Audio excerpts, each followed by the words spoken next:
Todos felizes e alegres no Senhor. A alegria do Senhor é a nossa. Então você tem 1 milhão de motivos para celebrar e engrandecer o nome do Senhor. Vi Fabiana recebendo a oração aqui. Quando nós chegamos aqui nesta igreja, conversava com ela ali atrás. Fabiana tinha 15 anos de idade, 15 para 16 anos. E lá se vão longos 18 para 19 anos já, hein? Como o tempo passa, né? Aí ela ficou olhando para mim, ai tio, não fala a minha idade. Fica tranquila. O interessante é saber que você não envelheceu, mas você está experiente, né? Uma jovem, uma adolescente, né? Chegamos aqui, era uma jovem, uma adolescente. Pequenininha, não cresceu muito, mas está ali ainda, né? Mas hoje temos aí uma missionária formada, uma psicóloga, alguém relevante para a sociedade, para as pessoas, para as nações, uma ferramenta poderosíssima usada nas mãos do Senhor. E nós celebramos o nome do Senhor Jesus pela tua vida, Fabi. Deus abençoe tua vida.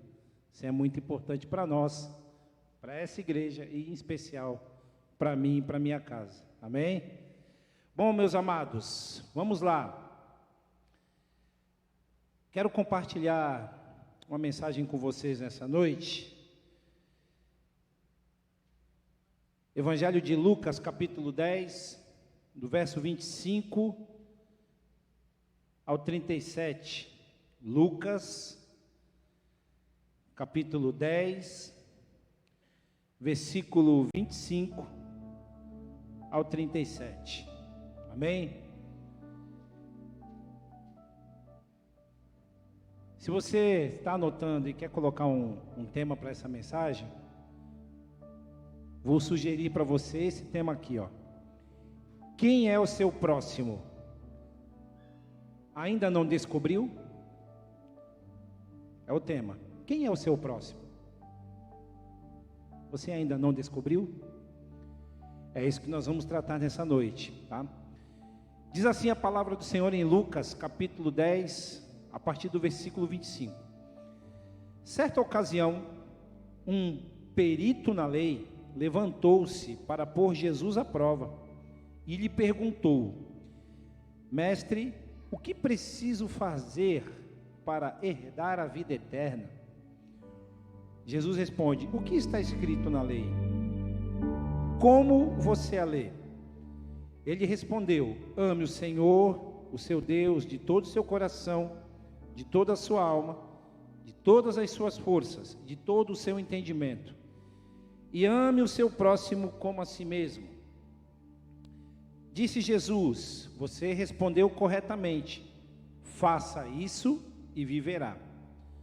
Mas ele, querendo justificar-se, perguntou a Jesus: e quem é o meu próximo? Em resposta, Jesus disse: um homem descia de Jerusalém para Jericó. Quando caiu nas mãos de assaltantes, estes lhe tiraram as roupas, espancaram-no e se foram, deixando-no quase morto. Aconteceu estar descendo pela mesma estrada um sacerdote. Quando viu o homem, passou pelo outro lado. E assim também um levita. Quando chegou ao lugar e o viu, passou pelo outro lado. Mas um samaritano, estando de viagem, chegou onde se encontrava o homem, e quando o viu, teve piedade dele. Aproximou-se, enfaixou-lhe as feridas, derramando nelas vinho e óleo, e depois colocou-o sobre o seu próprio animal e levou-o para uma hospedaria e cuidou dele. No dia seguinte, deu 2 denários ao hospedeiro e lhe disse: cuide dele, quando eu voltar, lhe pagarei todas as despesas que você tiver. Qual destes 3 você acha que foi o próximo do homem que caiu nas mãos dos assaltantes? Aquele que teve misericórdia dele, respondeu o perito na lei. Jesus lhe disse: pois bem, vá e faça o mesmo. Amém, amados? Essa parábola do samaritano, que nós já lemos, relemos, isso faz parte da nossa vida devocional, são inúmeras lições que este texto ele nos apresenta e nos declara. Ele apresenta aí 4 situações diferentes, né? Tem o enredo dessa passagem, desta parábola, ela vai apresentar o doutor de lei, o sacerdote, o levita e o samaritano, né? E aí no versículo 27, Jesus, que é a lei, Jesus Cristo, que é a lei, ele responde ao doutor com uma resposta, e essa resposta acaba frustrando as intenções dele. Por que frustra? Porque o doutor de lei lhe pergunta assim: mestre, o que eu farei para herdar a vida eterna? Aí nós já pegamos o primeiro erro, né? Porque esse doutor de lei era um fariseu, né? Era um homem acostumado com a lei, mas ele não seguia a lei na sua totalidade. Mas ele queria usar o subterfúgio da lei para poder chegar e justificar algo que não tinha justificativa nenhuma, porque ele pensava que ele poderia herdar a salvação, mas a salvação não se herda. Todos nós somos salvos mediante a graça do Senhor, através do ato de nos arrependermos e reconhecermos que Jesus é o Senhor. Amém?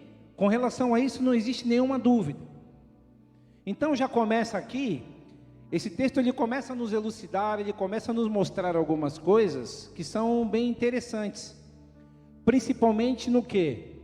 Mostra a arrogância desse homem, um conhecedor da lei, porque se ele fosse realmente ser salvo pela lei, ele deveria ser perfeito, porque a lei é perfeita, a lei ela é íntegra, ela é inteira, ela é total, ela não há falhas na lei. E Jesus, que é a lei, dá a entender para ele o quê? Né? Como está escrito na lei? Jesus ele responde: como você a lê?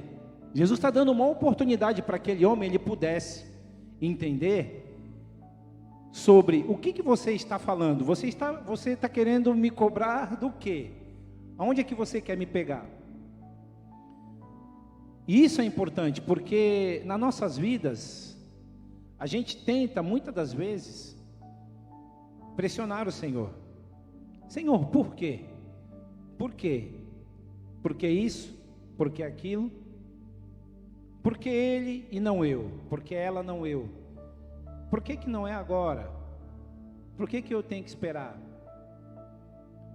E a gente fica barganhando, colocando o Senhor na parede, achando que Ele, muitas das vezes, Ele vai trabalhar diante do nosso choro, diante da nossa choradeira, diante do nosso pede, e não é assim.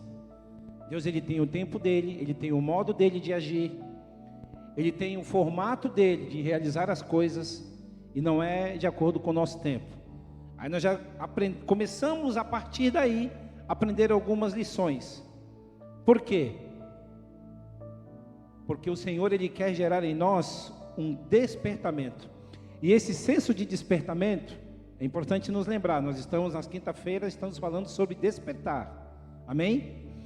O senso que o Senhor quer colocar em nós, na igreja do Senhor, na sua igreja, na sua noiva, é um senso de despertamento prioritário. É uma prioridade, nós como igreja, estarmos despertados no total, não em partes, mas estarmos totalmente despertos para aquilo que o Senhor quer tratar conosco. E uma das coisas que Ele, já de início, Ele quer tratar conosco, é o quê? É o senso de obediência e o senso de santidade. Porque é comum nós tentarmos colocar o Senhor na parede, de modo que Ele venha atender os nossos desejos, os nossos anseios, e por conta disso nós acabamos nos esquecendo de que nós precisamos alinhar as nossas vidas. Nós, enquanto pessoas terrenas, nós temos responsabilidades. Esta mesma passagem de Lucas, essa passagem que fala acerca do samaritano, ela não está escrita no Evangelho de Lucas por acaso. O Evangelho de Mateus, em Mateus capítulo 22, do versículo 34 a 40, e Marcos, do capítulo 12, verso 28 e 34, também ele vai relatar essa passagem. Ele vai falar acerca daquilo que este doutor de lei fez, acerca do questionamento dele e da resposta do Senhor.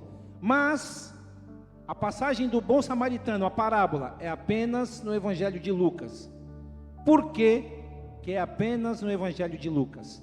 O Evangelho de Lucas, ele tem uma peculiaridade. Ele mostra Jesus como ser humano, como homem.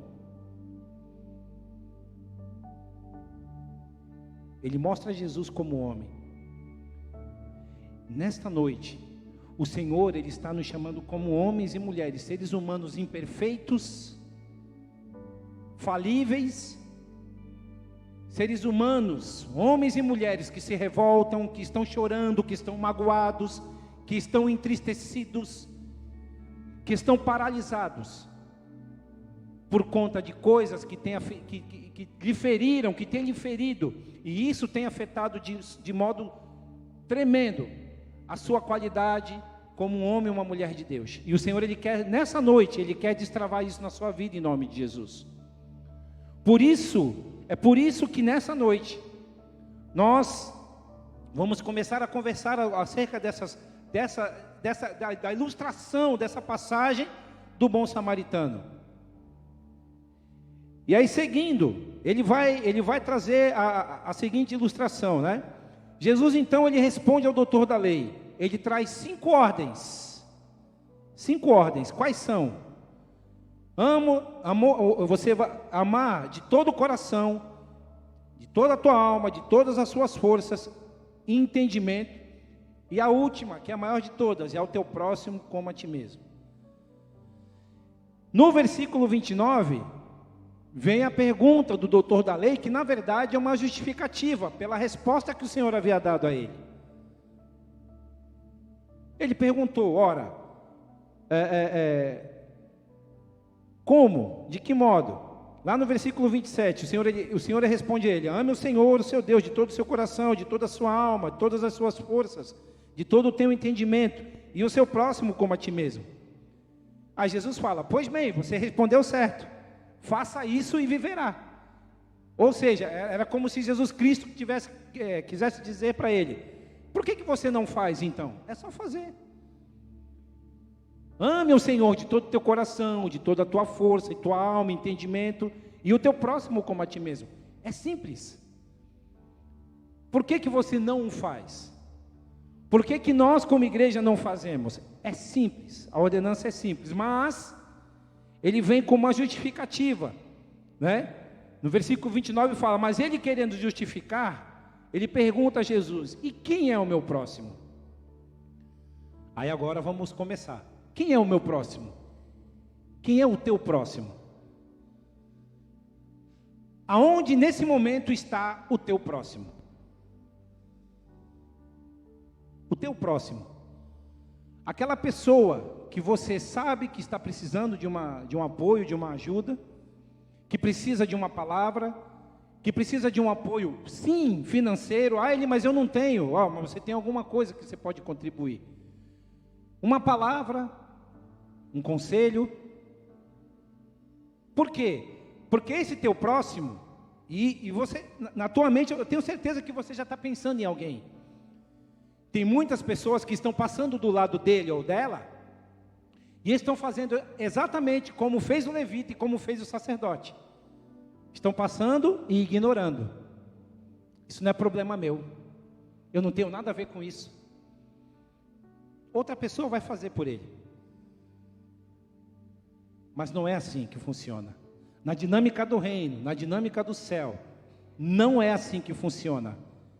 É você quem tem que fazer. É você quem tem que fazer. É você quem tem que ajudar. É você quem tem que auxiliar. O teu próximo é exatamente uma proporção maior do que essas cadeiras que estão vazias aqui neste lugar. Imagine Todas essas cadeiras aqui, mais um pouco, até lá ao final, totalmente tomadas de pessoas. Mas não apenas em um horário, em 2, 3, 4, 5 horários no mesmo dia. Exatamente como acontece com a Igreja do Evangelho Pleno lá na Coreia, ou como acontece com a Igreja de Elim, lá na Guatemala.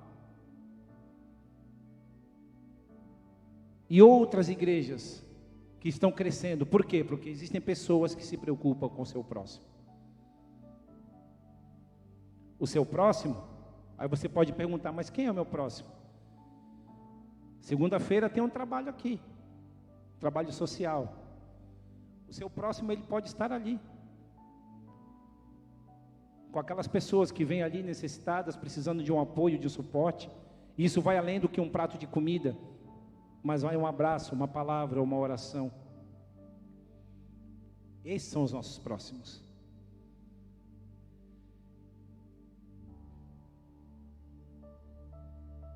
Quantas são as justificativas, desculpas que nós damos pela nossa inoperância? Né? Quantas pessoas têm naufragado ao nosso lado? É um número gigante, mas nós como igreja, e você faz parte dessa igreja, nós precisamos despertar, amém? Nós precisamos despertar. Não podemos mais continuar nessa inércia. Jesus então vem com a revelação, de modo que ele pudesse gerar uma permissão para aquele homem, para que ele pudesse despertar, e isso também serve a nós. Tá? Preste bem atenção.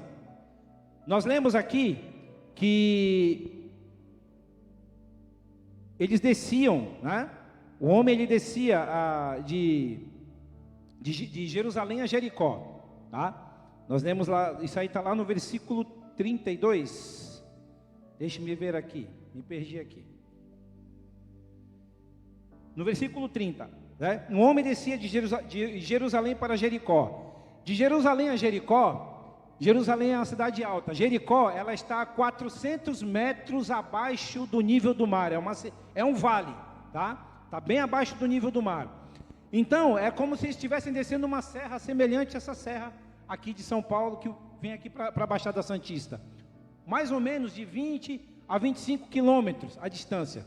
Era o caminho que aquele homem estava percorrendo. Um caminho longo. E era um caminho sinuoso, são curvas. Não é um caminho reto. Havia ali pedras, haviam muralhas de pedra, em algum momento poderia ter arbustos, árvores, enfim. Um local propício para que pessoas, para que um malfeitor, para que um bandido, para que um oportunista pudesse se esconder, de modo a fazer o mal a alguém, a fazer o mal ao seu semelhante. Então é um caminho que várias pessoas passavam. E quando aquele homem, que provavelmente era um judeu, ele desce aquele caminho, ele se torna um alvo fácil. Para quem? Para aqueles ladrões, para aqueles salteadores, os malfeitores. Só que é um caminho que outras pessoas também utilizam. Existem várias pessoas que transitam. Isso já começa a dar uma ideia para nós de que no mesmo caminho ao qual nós frequentamos, o mesmo caminho ao qual nós estamos, outras pessoas também passam diariamente.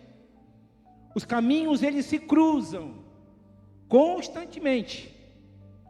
Você vai cruzar, muitas pessoas vão cruzar no seu caminho. Pessoas bem-sucedidas, pessoas mal-sucedidas, mas sempre haverão pessoas cruzando o seu caminho. Sempre haverá, sempre haverá. E aí vem uma reflexão que eu quero deixar para vocês aí. Reconhecer por quais caminhos temos seguido, significa começar a reconhecer-nos a nós mesmos. Eu vou repetir. Reconhecer por quais caminhos nós temos seguido, significa começar a reconhecer a nós mesmos. Quando você sabe qual o caminho que você está seguindo, você sabe exatamente quem você é. Mas para isso você precisa reconhecer. Tem caminhos que nós andamos que nós não reconhecemos. Nós trilhamos, porque alguém de repente nos induziu, alguém nos falou, nos deu uma direção, nos deu uma dica. Só que nós não reconhecemos esse caminho. Você precisa reconhecer o caminho ao qual você segue, para que você tenha a possibilidade de conhecer a si mesmo. Porque quando nós não sabemos o caminho ao qual nós estamos seguindo, nós não temos a capacidade de reconhecer quem somos. E quando nós não reconhecemos quem somos, nós estamos completamente, totalmente desformatados, longe da presença do Senhor. Eu sei os planos que tenho para vós. Jeremias capítulo 29 diz: eu sei os planos que tenho para vós, planos de paz, para lhes dar um futuro de esperança. Quando nós andamos, trilhamos o caminho, não apenas sabemos, mas nós reconhecemos o caminho que nós estamos andando, a possibilidade maior é que sempre o Senhor, Ele virá sobre nós, Ele derramará da sua presença sobre nós, e fará com que a gente ande de glória em glória e de fé em fé. Ainda que nós passemos por dificuldades, mas isso não será um fator que nos tornará distante uns dos outros. Seremos sempre pessoas que teremos pessoas próximas a nós, porque nós reconhecemos o caminho. E você reconhecer o caminho ao qual você anda, é a possibilidade que você tem de fazer com que outros trilhem pelo mesmo caminho, pela mesma direção. Amém? Vocês estão compreendendo? Amém? Glória a Deus. Nós precisamos, igreja, de um despertamento urgente para entender a urgência de Deus. Precisamos de um despertamento urgente para entender a urgência de Deus nesses dias. O amor é o cumprimento da lei. O amor do Senhor na tua vida é o cumprimento da lei. Por quê? Porque o amor, ele cobre o quê? Uma multidão de erros. Quando nós estamos debaixo do amor do Senhor, debaixo da potente mão do Senhor, e estar debaixo da mão do Senhor significa que nós estamos cobertos pelo seu amor, significa que aquilo que você tem como falha, o amor do Senhor ele cobre, porém você precisa estar debaixo desse amor, porque o pecado que temos, isso não vai deixar não vai se afastar de nós. A nossa natureza, ela é adâmica. Vivemos pela misericórdia do Senhor. Por isso nós precisamos diariamente da graça e do perdão do Senhor. Mas para isso é necessário que você entenda isso. Que Jesus, ele precisa ser o teu centro. O Senhor, ele precisa ser o teu centro. O pecado vai bater a porta de nossos corações diariamente, todos os dias, todas as manhãs. Mas eu preciso todos os dias me dobrar diante do Senhor, reconhecer os meus erros e falar: Senhor, me perdoa, tenha misericórdia de mim. Porque é isso que fará com que nós experimentemos diariamente do genuíno amor do Senhor. Sem este procedimento, sem este ato, nós não experimentaremos o amor do Senhor. Para isso, é necessário que você se negue-se a si mesmo. O amor, ele se manifesta de modo prático e concreto. Ele vai além de palavras, de canções, de liturgia. Eles são ações práticas. Práticas exatamente como a do samaritano. Como foi que o samaritano agiu diante daquele homem que estava caído, ferido e estava desvalido naquele lugar? No versículo 33 ele vai apontar que o samaritano ele se prontificou e se identificou com a necessidade daquele homem. Duas situações: ele se prontificou e se identificou. Nós estamos falando de um samaritano. Samaritano e judeus, eles, na ocasião, eles se odiavam. Havia uma rixa, havia uma separação entre um e outro. Eles não se suportavam, uma rixa muito antiga, que já durava muito tempo. Mas foi um samaritano, o mais improvável de todos, que estendeu a mão para aquele homem, que se compadeceu da dor física daquele homem, mas não era apenas a dor física. Isso é aí onde entra agora as nossas situações aqui. Não se tratava apenas dos machucados, não se tratava apenas dos ralados, das feridas, dos traumas que aqueles ladrões infringiram na vida daquele homem. Mas havia também o que? Dores na alma, decepções, frustrações, mentiras, abusos, calúnias, pânicos, agonia, choro. Quantas pessoas têm vivido assim? Quantos de nós talvez estejamos presos a essas situações? Jogados num caminho,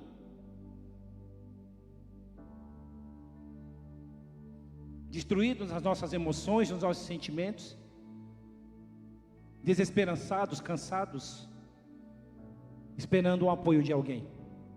E um monte de gente passando do teu lado e ninguém te estende a mão. Agora, também tem um lado inverso, tá? Quantas pessoas estão nessa mesma situação e você poderia chegar e agir como o samaritano agiu? Quantas pessoas? Quantas? O samaritano, meus amados, ele teve compaixão. Ele teve compaixão.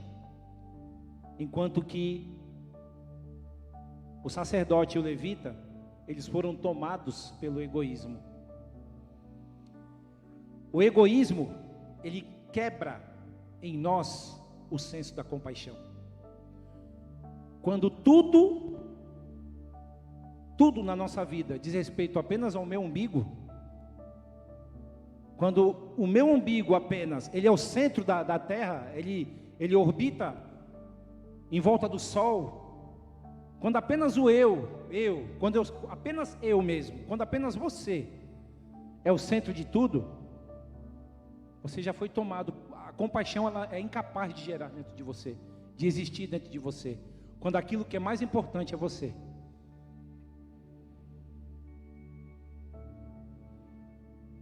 Amém? Eu sei que está doído, mas o Senhor, Ele está nos chamando. O avivamento, ele vai começar quando nós verdadeiramente nos arrependermos de muita coisa que nós temos feito, irmãos. E o Senhor, Ele está ansioso por isso. Em nome de Jesus, dê lugar para o Senhor nessa noite. Dê lugar, permita com que o Espírito Santo de Deus, ele ministre no teu coração, ministre na tua vida, meu irmão. O samaritano, ele agiu, enquanto que outros provavelmente disseram, foi ele quem procurou aquilo ali, foi ele quem seguiu naquele caminho, aquilo não era hora de ele andar por lá. Ou como eu disse anteriormente, isso não é problema meu, isso aí é problema do governo, que não cuidou daquele caminho, não colocou uma luz, não colocou uma segurança, né? Outras pessoas é quem deve fazer, quem deve ajudar. Na próxima vez, se de repente tiveram alguém, se eu encontrar alguém adoecido, acamado, precisando de um apoio, de uma necessidade, eu vou lá e quebro o galho dele ou dela. Essa não é a dinâmica do reino. A pedagogia do reino é completamente diferente. É completamente diferente. Completamente diferente. A Bíblia fala, nós lemos aqui, né?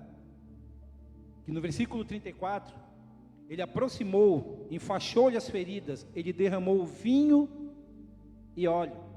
E depois colocou sobre o seu próprio animal, levou-o para uma hospedaria e cuidou dele. No dia seguinte, deu 2 denários ao hospedeiro e ele lhe disse, cuide dele, quando eu voltar, eu pagarei todas as despesas que ele tiver dado.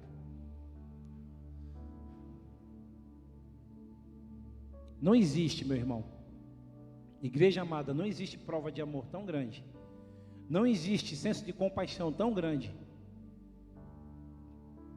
quanto a desse samaritano para com esse judeu. Não existe. E o Senhor, Ele está nos chamando para que a gente possa, no tempo que se chama hoje, despertarmos para sabermos e entendermos, para nós fazermos o quê? Quem é o meu próximo? Quem é aquele ou aquela que está precisando de mim ontem, hoje? Pessoas que o Senhor Ele está colocando na tua mão. Tem pessoas gritando do teu lado, te pedindo socorro. E muitas das vezes você está agindo como o sacerdote ou como o levita, terceirizando isso daí. Terceirizando, falando assim, não, outra hora, deixa que outra pessoa cuida, a igreja cuida. Na segunda-feira precisa de apoio aqui. Precisa de gente para poder trabalhar. Precisa de apoio financeiro, precisa de pessoas para poder chegar e ajudar com aqueles que estão chegando aqui. São várias pessoas vindo de vários lugares, e a cada dia a tendência é vir mais e mais pessoas. Estou colocando o exemplo da segunda-feira, o trabalho social, porque é um trabalho que ele é mais direto, mas existem outras situações, dentro da tua célula, dentro do teu ministério, na tua família, no teu local de trabalho, teus vizinhos. Quantos anos será que os teus vizinhos têm gritado exatamente como esse homem que estava jogado no meio do caminho? Vamos dar um basta nas nossas vidas, no procedimento do levita e do sacerdote. Vamos agir como o samaritano em nome de Jesus, amando. O samaritano, ele agiu enquanto os outros disseram, ele procurou, ele que escolheu isso daí. É exatamente nesse momento, meus irmãos, que a muralha da frieza, ela se levanta. E essa muralha da frieza, ela tem como características 4 deficiências. Preste bem atenção. 4 deficiências. Quando você não permite com que o amor, ele domine a tua essência, o teu ser, existem 4 características que geram deficiências em nós. A primeira, você se torna um personagem. Você se torna um personagem. O que um personagem faz? O personagem, nesse caso, nessa situação da passagem do samaritano, ele fala assim, bom, com todo respeito, mas eu tenho coisa mais importante para fazer do que estar junto dele ou dela.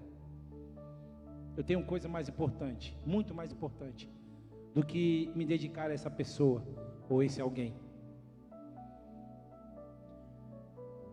Há um tempo atrás, no período que eu estava desempregado, nós cuidávamos de um casal aqui na nossa igreja, e eles ligaram para nós pedindo ajuda.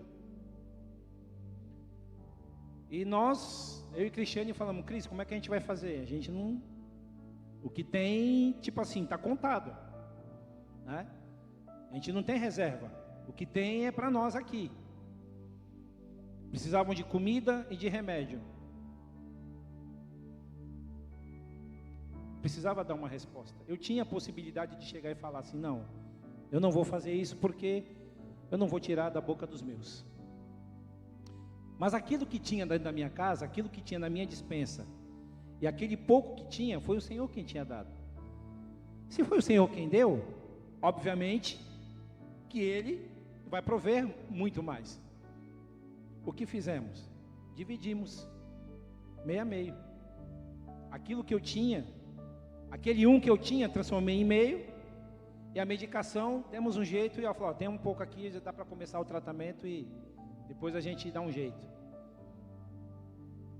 Mas foi dada uma resposta de imediato. Eu não poderia deixar passar aquela situação. Por quê? Porque eu já havia sido abençoado. Abençoado não é aquele que dá. Abençoado é o que tem. Quando você tem, é porque o Senhor já te abençoou. E aí você tem a possibilidade de compartilhar com alguém. Amém? E é assim que agimos. É desse modo que agimos. Então, eu tinha ali a possibilidade de ser um personagem. E não fui um personagem. Mas nós, e muitas das vezes, nos tornamos personagens diante de situações ao qual nós somos solicitados. Essa é a primeira. A segunda, temos uma vida unilateral. O que é uma vida unilateral? Eu já estou no culto, já entrego o dízimo, já oferto, né? Isso para mim já é o suficiente. Eu não tenho nada que ver com o problema dos outros. Se os outros estão com dificuldade, vai lá no Poupa Tempo, pede ajuda para o governo, pede alguma bolsa do governo. Eu não tenho nada que ver com isso. Isso é unilateralidade. Isso não é uma visão de reino, isso é uma visão unilateral. Você continua se preocupando, nós nos preocupamos conosco mesmo quando nós agimos desse jeito. A terceira é termos uma visão antisséptica. Visão antisséptica, sabe o que é isso? É o excesso da nossa visão de perigo e espiritualidade. E isso nos afasta daqueles que estão caídos e necessitados. Eu? Abraçar ele? Abraçar ela? Como é que está? Está todo sujo. Já não faz muito tempo tivemos uma situação assim. Não, está tudo sujo, está todo fedido. Eu, perto dela, dele, sentar na casa, sentar nesse sofá, que isso? Não é assim. Vai experimentar um pouco do campo missionário, para ver o que os missionários passam por isso. Ontem nós estávamos lá na igreja sede, da pastora Tânia relatando algumas coisas para nós. Alguns dissabores do campo missionário. O que é uma vida de um missionário? Nós estamos aqui no conforto, meus irmãos. No conforto. Nós estamos vivendo no luxo. É duro isso, meu irmão. É duro. De repente você vai falar assim, ele está pagando moral aí, e o que tu faz? Eu estou no mesmo barco que vocês, irmãos. No mesmo barco, na mesma situação. O Senhor Ele está nos chamando para nos arrependermos hoje.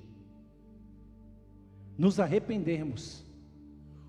O avivamento, ele não tem a ver com fogo caindo, ele não tem a ver com sinais, com línguas, com quebrantamento, nada disso. O verdadeiro avivamento, ele tem a ver com arrependimento. Quando nós colocamos a nossa cara no chão, no pó, e reconhecemos o nosso pecado, a nossa ineficácia, a nossa indiferença, como nós estamos, como temos estado frios diante do Senhor. E isso não tem a ver, meu irmão, preste atenção no que eu estou te dizendo. A gente sempre tem a mania de terceirizar as culpas e os problemas. Nós vamos colocar a culpa no pastor, vamos colocar a culpa na liderança da igreja, a gente vai colocar a culpa na célula, a gente vai colocar a culpa em A, em B, em C, mas o culpado sou eu, o vilão sou eu, somos nós, igreja, em nome de Jesus. Preste atenção, meus irmãos. O avivamento, ele tem a ver com quebrantamento, com arrependimento diante do Senhor. Reconheça nessa noite, meu irmão. Reconheça, meu irmão. Reconheça. A última, perspectiva errada. Termos uma perspectiva errada. Quem é o meu próximo? Vem novamente essa pergunta. Jesus, ele ensinou que eu não tenho, preste atenção, Jesus, ele ensinou que eu não tenho que ter um próximo. E sim, que eu tenho que ser o próximo, porque sou eu quem precisa estar próximo de alguém. Eu vou repetir, preste atenção. Não é você que tem que ter um próximo, você precisa ser um próximo de alguém. É você quem tem que ser o próximo. Por quê? Porque você precisa estar sempre próximo de alguém. Você precisa ter alguém que você cuide, que você verdadeiramente dê atenção. E eu não estou falando aqui de relação marido e mulher, esposa e marido, filhos. Não, preste atenção, isso vai além. São dos improváveis, aqueles que ninguém quer, aqueles que estão marginalizados, aqueles que estão esquecidos. Talvez é aquele que você esteja odiando, aquele que você esteja menosprezando. E o Senhor, Ele está falando para você hoje. Hoje é o dia de você se aproximar dele, de você se aproximar dela. E eu sei que você sabe, no íntimo, no teu íntimo, você sabe quem ele é e quem ela é. Aquela pessoa que você sabe que você precisa ligar para ela, que você precisa chamar ela para próximo, trazê-la para perto, porque ela está ferida, ela está cansada, ela está magoada.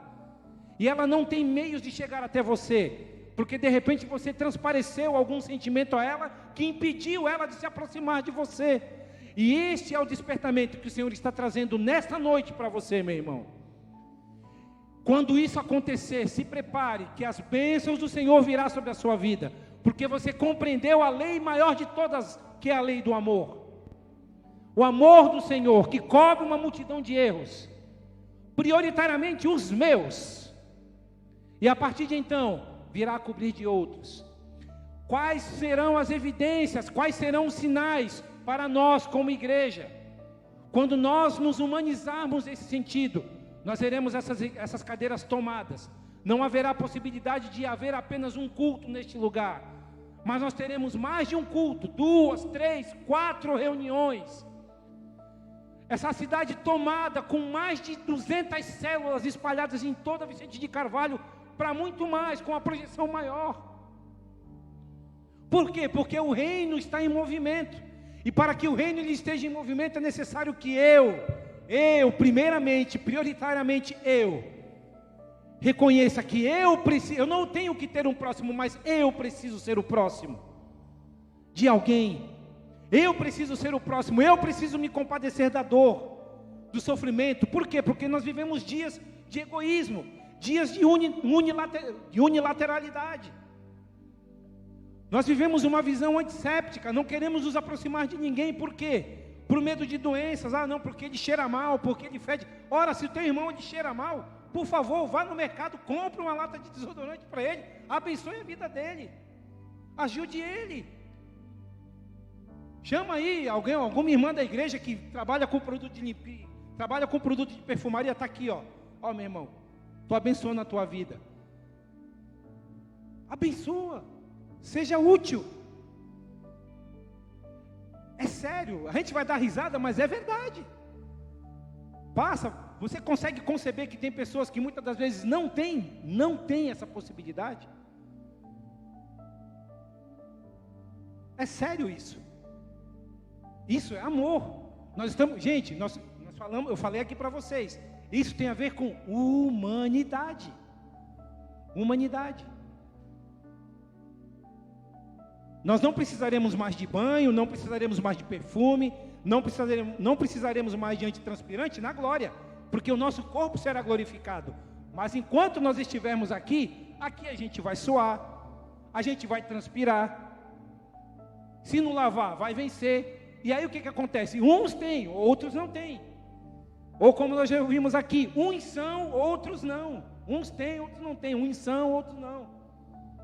E aí o que acontece? Nós precisamos nos compadecer e entender essas situações, mas não repelir, não se separar, compreender, ajudar, se compadecer, ter compaixão.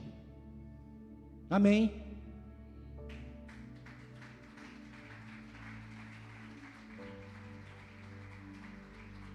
Glória a Deus. Romanos capítulo 13, versículo 8 a 12. Romanos capítulo 13, do verso 8 ao 12. Meninos, podem chegar. Romanos capítulo 13,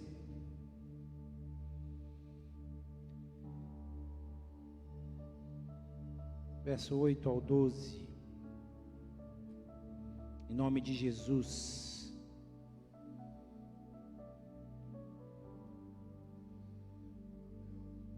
Aleluia.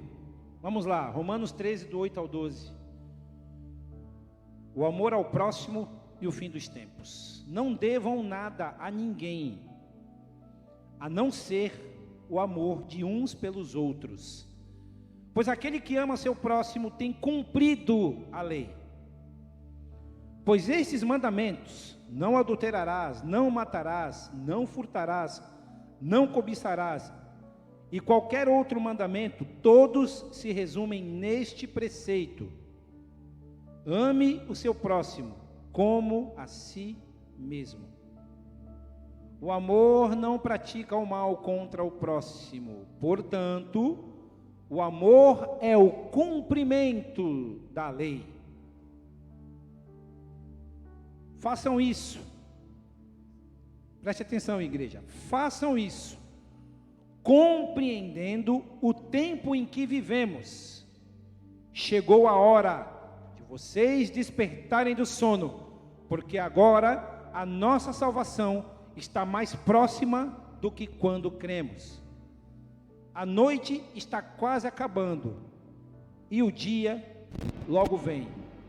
Portanto, deixemos de lado as obras das trevas e revistamo-nos da armadura da luz. Amém? A noite está quase acabando. A noite, ela oculta muita coisa. Ela oculta muita coisa. Para quem faz o bom uso da noite, quer dormir, descansar, maravilha. Orar pela madrugada, ótimo. Só que à noite, para aquele que tem o seu coração dúbio, para aquele que não tem certeza de quem o é, à noite, para aquele que não tem a capacidade de reconhecer qual é o caminho que ele está seguindo, a noite ela serve para quê? Para fazer tudo o que de errado existe. Orgia, bebedeira, coisas erradas, para nos deleitarmos em coisas que não são coisas que nos trazem vida, mas que nos levam para um caminho de morte. É o que a noite serve. Isso é o mau uso da noite. Mas ela já está acabando. Ela está terminando. A noite ela está quase acabando. E o dia logo vem. Quando o dia chegar, tudo será esclarecido. Tudo ficará claro e patente. Tudo será revelado. Não vamos esperar com que isso gere em nós. Não vamos esperar com que isso gere em nós um descrédito. Com que isso fazer com que o dia, quando ele clarear para mim e para você, isso venha trazer para nós vergonha. Isso venha trazer para nós constrangimento. Não. Quando o dia chegar, nós poderemos estar com as nossas vestes limpas, lavadas e remidas, as nossas mãos limpas, o nosso coração purificado. Amém? Aí eu pergunto para você novamente, meu irmão, fique de pé.